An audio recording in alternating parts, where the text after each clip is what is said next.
Aduh. Jika beres bolanya enggeus ada kajakan si tauing go aing kan godin ngadaikeun pasti terpuasa saji gua. Aduh. Puasa si tauing aing pasti mah puasa saji. Aduh.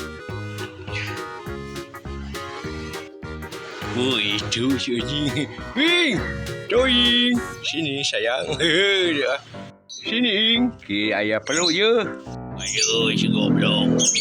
Bahinawan dah si goblok. Kau dulu aing ngajakan kodin pada aing puasa. Aduh. Halo Toing. Halo goblok. Ya biasa je. Ya kan iya tah. Ya goblok je. Dah botol yang roti. Wah, aing puasa dem. Dia siap pura-pura anjing dia. Siap pura-pura dah. Ya Hawaii. Benar goblok baju dah. Tu ah. Ke rumah. Ini taing ah. Si anjing pura-pura aing puasa aing mah. Islam aing puasa. Goblok kusung ya. Aing nyaho aing gitu puasa si goblok dia lah. Udah tinggal aing ini tenang tempat anu sepi. Dia.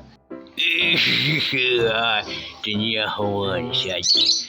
Pada aing dengan gayam dia dengan nyahoan. Mantap. Ya, si mantap.